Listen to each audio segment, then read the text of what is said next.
এবার আল্লাহ কি বলে দেবেন, ওজুহুই ইয়াউমাইদিন নাঈমা, কিছু চেহারা থাকবে নিয়ামতে পরিপূর্ণ। আলহামদুলিল্লাহ, আল্লাহ আপনি আমাদেরকে ওই চেহারাওয়ালা বানায়া দেন। লিসাইহা রাদিয়া, আগের চেহারাওয়ালাদেরকেও আল্লাহ বলছে দুনিয়ার মধ্যে তারা গুনাহের কাজ করছে, কষ্ট করার কারণে কিয়ামতের ময়দানে তারা ক্লান্ত। এবার কি বলে দেখেন, লিসাইহা, তারা দুনিয়ার মধ্যে আখিরাতের কর্ম করার চেষ্টা করছে, এই চেষ্টা করার কারণে রাদিয়া, কিয়ামতের ময়দানে তারা সন্তুষ্ট হয়ে যাবে। তাহলে আগের দল দুনিয়াতে খারাপ কর্ম করার কারণে ক্লান্ত, আর পরের দল দুনিয়াতে কর্ম করছে, কষ্ট করছে, বাকি তারা সন্তুষ্ট। তাহলে আগের দল কিয়ামতে ক্লান্ত, অসন্তুষ্ট, আর পরের দল লিসাইহা, দুনিয়াতে কর্ম করেছে, কষ্ট করেছে, বৃষ্টিতে ছাতা মাথায় দিয়ে পানি এদিকে লেগেছে সেদিকে লেগেছে, মসজিদে কষ্ট করে গিয়েছে। তাহলে ওরাও কষ্ট করেছে, তারাও কষ্ট করেছে। আল্লাহ বলে রাদিয়া, দ্বিতীয় শ্রেণীর কষ্ট যারা করেছে, কিয়ামতের ময়দানে এই চেহারাগুলা দেখলেই বুঝবা তারা সন্তুষ্ট। আর কি, ফি জান্নাতিন আলিয়া, তারা থাকবে নিরাপদ জান্নাতে, শান্তির জান্নাতে, চিরস্থায়ী চির সুখের জান্নাতে থাকবে, আলিশান জান্নাতের মধ্যে থাকবে। আচ্ছা আমরা যারা এখানে বসা, আমাদের যদি দেখা সাক্ষাৎটা জান্নাতে হয়, মজা কি কম হবে না বেশি? তো আমরা ভালো হয়ে যাই, চলুন সবাই, কি বলেন? ফি জান্নাতিন আলিয়া লা তাসমাউ ফিহা লাগিয়া, জান্নাতের মধ্যে জান্নাতীরা লাগিয়া শুনবে না। লাগিয়া মানে অনর্থক কথা। ইমাম বুখারী ব্যাখ্যা করেছেন, 7 মাহ জান্নাতের মধ্যে জান্নাতীরা কোনো গালি গালাজ শুনতে পাবে না। দুনিয়াতে আমরা অনেক কিছু শুনছি, ইমাম সাহেবরা শোনে, খতিবরাও শোনে, মাদ্রাসার মুতামিম সাহেবরাও শোনে, কত মানুষের কত কথা শোনে। ইনশাআল্লাহ হুজুররা একটু নিশ্চিত থাকেন, একটু কষ্ট করেন, জান্নাতে অন্তত এই গালি গালাজ শুনতে হবে না। লা তাসমাউ ফিহা লাগিয়া, জান্নাতের মধ্যে অনর্থক কোনো কথা থাকবে না, কোনো অনর্থক কথা শোনা যাবে না। কত সুন্দর কথা হবে জান্নাতে, সে আলোচনা আমি পুরোটা করছি না। সর্বশেষ জান্নাতি যেই মানুষটা, এই মানুষটা আল্লাহরে সর্বশেষ তখন যখন তাকে জান্নাত থেকে বের করবে, এবার আমার একটা আলোচনা আছে, দেখেন লম্বা আলোচনা আছে সর্বশেষ জান্নাতির নিয়ে। ও যখন সর্বশেষ স্টেজে আল্লাহরে বলবে, আল্লাহ ওই যে একটা গাছ দেখা যাইতেছে, এটার কাছে আমারে নিয়ে যান, এরপরে আমি আপনার কাছে আর কিছু চাইবো না। বুখারী তো আছে, মুসলিম শরীফে লম্বা হাদিস। আল্লাহকে তুমি বারবার কইতেছো আর কিছু চাইবা না, তোমারে এক গাছের নিচে যাই, আবার তুমি আরেকটা চাও, আবার আরেকটার নিচে নেই, আবার আরেকটা চাও, এখন এটার নিচে গেল তোমারে যদি নিয়ে যাই তুমি কিছু চাইবা না, বাবুদ এটাই শেষ, আর কিছু চাবো না। তো আল্লাহ তারে নিয়ে গেছে কোথায়? জান্নাতের একদম দরজার সামনে একটা গাছ। এই গাছটা এত সুন্দর, এত নিয়ামতে পরিপূর্ণ যে আগে যতগুলা নিয়ামত আল্লাহ তারে পার করছে, ওটার কাছে আগের গুলা কিছুই না। তো সেখানে গেছে, ওয়াদা করছে আর কিছু যাবো না। যাওয়ার পর অপেক্ষা করতেছে, হঠাৎ দেখে তার কানে জান্নাতীদের আওয়াজ আসছে। কি আসতেছে? সূরা গাশিয়া কি বলছে? জান্নাতে কোনো কি থাকবে না, গালিগালাজ থাকবে না। ওই ব্যক্তি জান্নাতীদের আওয়াজ শোনার পর বললে, এত সুন্দর আওয়াজ কিসের? আল্লাহ আমারে একটু ওই আওয়াজ যারা করতেছে তাদের কাছে নিয়ে যান। তাহলে আওয়াজ কত সুন্দর হবে, কারণ তারে তো আল্লাহ একের পর এক নিয়ামত দিতে, তাহলে তার আওয়াজটা কত সুন্দর, নিয়ামতে পরিপূর্ণ আওয়াজ। মানে আমি চিন্তা করি হাদিসে যে জান্নাতীদের আওয়াজটাও কত চমৎকার হবে। ওই ব্যক্তিরা আল্লাহ বলবে, আরে দেখ ঠিক আছে, 10 দুনিয়ার সমপরিমাণ এই যে আওয়াজ, যত সুন্দর ফুলের বাগান, ফলের বাগান, এই জাতীয় 10 দুনিয়ার সমপরিমাণ একটা বাগানের মালিক তোমাকে বানায় দিয়েছে। এটা আলিশান জান্নাতের বাগান, মানে আলিশান জান্নাত। এই জান্নাত মানে প্রাসাদ, রাজ প্রাসাদের মালিক বানায় দিলাম। তো আল্লাহ বলেন, লা তাসমাউ ফিহা লাগিয়া, যেই চেহারাগুলা সন্তুষ্ট চিত্তে তাদেরকে দেখবা, তারা জান্নাতের মধ্যে কোনো গালিগালাজ শুনবে না। লা তাসমাউ ফিহা লাগিয়া ফিহা আইনুন জারিয়া, সেখানে তাদের জন্য থাকবে প্রবাহমান ঝর্ণা, যেই ঝর্ণা থেকে দুধের নহর প্রবাহিত হবে, মধুর নহর প্রবাহিত হবে। হাদিসের মধ্যে আসছে, রাসূল বলেন, তুফাজ্জারু আনহারুল জান্নাহ মিন তাহতি তিলাল আও মিন তাহতি জিবালিল মিসকি, কয় মেশক আম্বর থেকে জান্নাতের নহরগুলা জান্নাতীদের বালাখানার নিচ দিয়ে প্রবাহিত হবে। কক্সবাজার দেখলে মন চাই মাঝে মাঝে, টাকা পয়সা তো কম, মন চাই কিন্তু আপনাদের সবার, কিন্তু যে হুজুর এই জায়গায় গেলে গুনাহ হয়, কেমনে যাবো, এই যান না, দরকার নেই। জান্নাতে যখন যাবেন একবার আপনি এনে বসবেন, আপনি বিবি আর একটা বৈশা দুজন আনন্দ উল্লাস করবেন আর দেখবেন নহর প্রবাহিত হচ্ছে। আমাদের আনন্দ তো সেখানে হবে, এখানে ইনশাআল্লাহ। আল্লাহ বলেন ফিহা আইনুন জারিয়া, প্রবাহমান ঝর্ণা থাকবে।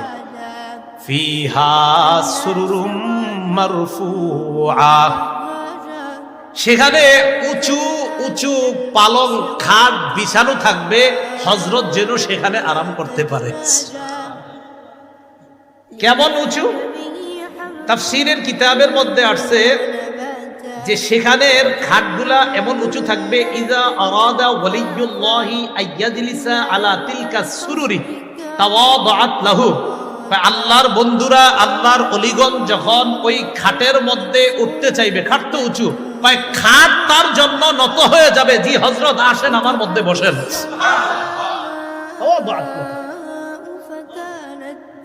ফিহা সুরুরুম মারফুআতু ওয়া আকওয়াবুম মাওদুআ, তো খাটে বসবেন। বসার পর দুনিয়াতে তো বিভিন্ন জন তারা বিভিন্ন মত চট্টান দিছে, ভাবসাব, আল্লাহ পাক রব্বুল আলামিন তো আপনাকেও দিবে যে তুমি তো দুনিয়াতে এই মত টত ছুঁয়েও দেখো নাই, তোমাকেও সেখানে শরাবান তাহুরা পরিবেশন করে গ্লাসের মধ্যে ওই শরাব দিয়ে, ফিহা আকওয়াবুম মাওদুআ, তোমার সামনে ওই শরাবান তাহুরা যুক্ত ওইটা পরিপূর্ণ গ্লাসগুলা তোমার সামনে সাজানো থাকবে। নাও তুমি আর তোমার বিবি পান করতে। এজন্য বলছি একবার চলেন, কষ্টে কোনো মতে যাই, তাই গুনাহ করা যাবে না, ঠিক আছে না? ইনশাআল্লাহ গুনাহ আজকে থেকে ছেড়ে দেব ইনশাআল্লাহ। কালকে এই মুহূর্তে আমি যে কবরে থাকতে পারি, আপনি কবরে থাকতে পারেন, কি দরকার আছে? যেহেতু মরে যাবই, তো কষ্ট করো মতে গুনাহ থেকে বাঁচি, বাস গুনাহ থেকে বাইচা মরবো ইনশাআল্লাহ। ওয়া নামারিকু মাসফুফা, তো খাটে বসে রয়েছেন আপনি, আর সামনে আপনার গ্লাস টালাস দেওয়া, এখন আপনি শরাবান তাহুরা পান করবেন, একটু হেলান দেওয়া তো দরকার। আল্লাহ বলে ওয়া নামারিকু মাসফুফা, আরে কোনটা হেলান দিবা? সারি সারি বালিশ বিছানো থাকবে। ওয়া যারাবিয়্যু মাবসুসা, আচ্ছা তুমি যে তোমার খাটটায় গিয়ে উঠবা, টাইলসে পাড়া দিয়ে হাঁটবা, আরে না না, তোমার জন্য গালিচা বিছানো থাকবে, ওই গালিচার উপর হেঁটে হেঁটে তুমি তোমার ওই পালঙের মধ্যে বসে তুমি ওই সারি সারি যে বালিশগুলো আছে সেখানে তুমি হেলান দিবে। এইগুলা বলার পর আল্লাহ পাক রব্বুল আলামিন বলে যে এখন মানুষ মনে করতে পারে, আচ্ছা আল্লাহ কি এগুলো দিবে? মনে করতে পারে যে এত বড় বড় খাট পালং ইত্যাদি, তা আল্লাহ বলে মিয়া চিন্তা করো না, আফালা ইয়ানজুরুনা ইলাল ইবিলি কাইফা খুলিকাত, তারা কি দেখে না ওটের দিকে, ওট কিভাবে সৃষ্টি করা হয়েছে, একটু ওটের দিকে দেখে না? ওয়া ইলাস সামাই কাইফা রুফিআত, আকাশের দিকে তাকায় না, আকাশ কিভাবে উঁচু করে রাখা হয়েছে? আচ্ছা একটু খুঁজি আমরা দেখি কোথায় খাম্বা আছে, আসেনি না? খোঁজেন না একটু, আমরা দেখি আসেনি খাম্বা, নাই তো এইভাবে রয়েছে কেমন? এটা জোরে বলেন, কে রাখছে? কে রাখছে এইভাবে? আল্লাহ বলেন ওয়া ইলাস সামাই কাইফা রুফিআত, আরে খুঁটি ছাড়া আসমান যদি আমি এইভাবে রাখতে পারি, আর তোমাদেরকে এই নিয়ামতে পরিপূর্ণ জান্নাত দেওয়া তো আমার কাছে কোনো ব্যাপার না। ওয়া ইলাল জিবালি কাইফা নুসিবাত, তবে হযরত আছেন, প্রথমে ওটের কথা বলছি, পরে আকাশের কথা, পরে পাহাড়ের কথা, কেন আমি ওটের কথা বলি? ওটের উপরে বৈশা, যখন আপনি ওটের উপরে বসবেন, বৈশাই একটু তাকান, আসমান দেখা যায়। ওট যখন চালাবেন, ওট সাধারণত পাহাড়ি অঞ্চলে চালানো হয়, আশেপাশে তাকায় দেখেন পাহাড়, তাই আল্লাহ বললেন তারা কি ওটের দিকে তাকায় না আরবের মানুষগুলা? তো ওটের উপরে বৈশা, এরপরে কি আকাশের দিকে তাকায় না?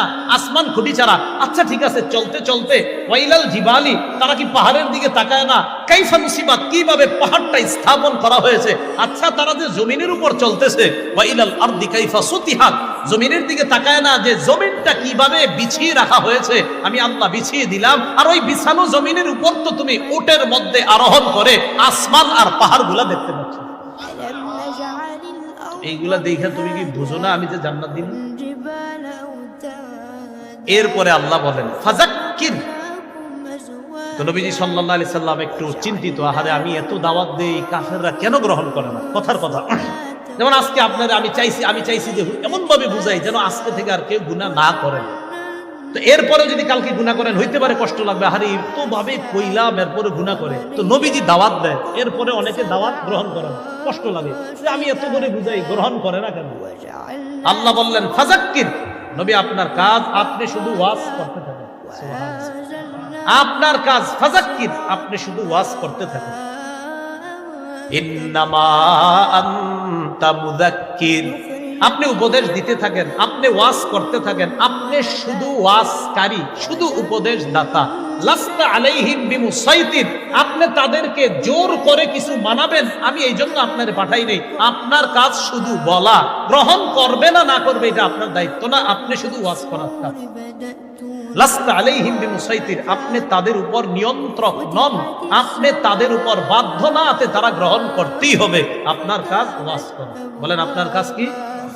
তো এখন যদি এই যুগে কেউ বলেন হুজুর এত ওয়াজ করেন কি লাভ?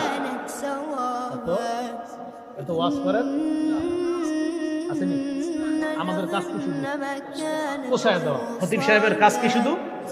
আর দোয়া করা যে আল্লাহ কবুল যেন করে, আল্লাহ মানুষগুলা যেন কথাগুলা মানে, আল্লাহ মানুষগুলা যেন কথাগুলা মানে, বাস এতটুকু কাজ।